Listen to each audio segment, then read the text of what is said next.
is the reason why my cellphone is blinking all over the night. See? I don't see my face here. See? Even you cannot see yourself there. I can see it. Excuse me. It's like very fast bear. It's like falling. Maraming salamat po. Ate Helen's Vlog Official, highly appreciated po. Thank you so much, Sir 20CH, for always dropping by my live. Highly appreciated. Thank you so much, Sir Donya Hiwan. Highly appreciated. It's loading and loading there.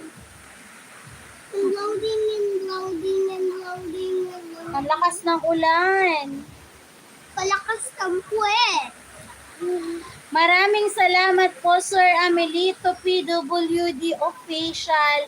Highly appreciated po. Galing po ito kay Sir Zoomflix. Maraming salamat po sa pagsugod. Maraming salamat po, Ma'am Vine Vlogs. Maraming salamat po, Ma'am Mini Vlogger.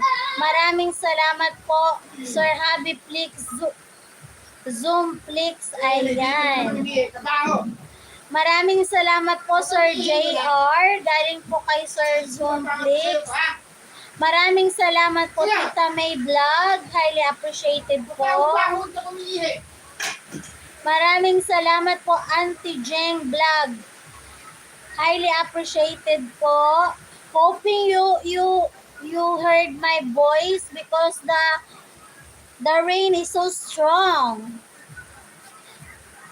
We have a strong wind and strong rain due to the Typhoon Karen. Maraming salamat po, Ma'am Dit Makanip. Maraming salamat po, Ma'am Sukulient Davao. Highly appreciated po. Maraming salamat po sa inyong pagmamahal at suporta. Para po sa aking abot kamay na pangarap ang ma-unlock po ang aking 4K watch hour. Maraming salamat po sa aking 7 viewers in the house and sa 35 thumbs love sa aking live presentation. Time check, it's already 7:10 ng umaga dito po sa Pilipinas.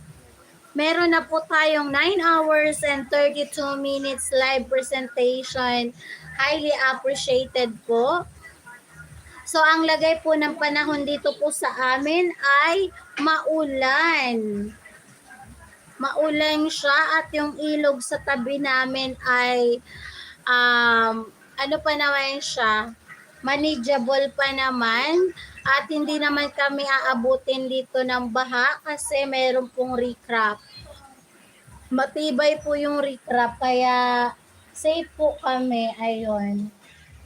Wala pong dapat na ipag-alala kasi hindi po kami maaano ng baha.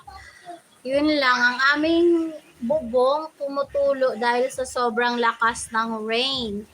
At mas maganda po siya ngayon kasi wala naman pong hangin na dala yung bagyo. Pero tinaas po kagabi yung signal number 3 dito po sa Nueva Ecija. Ayun. Sa north part po ng Nueva Ecija. So, hindi ko pa po alam kung ano ang news ngayong umaga kasi galing po ako sa pagsamba at ayun, naka-live po ang ating cellphone kaya hindi po tayo makapanood ng news. Pero sa mga gusto pong makaalam ng kalagayan ng panahon ngayon dito po sa Pilipinas, maaari nyo po siyang i-search sa Google. Ayun. Sa Pag-asa forecast po, lagi po silang updated. Every 4 hours po, naglalabas po sila ng update sa kanilang page, official page po nila ng Pag-asa. So ayun na nga, meron na po tayong 7 viewers in the house. Highly appreciated.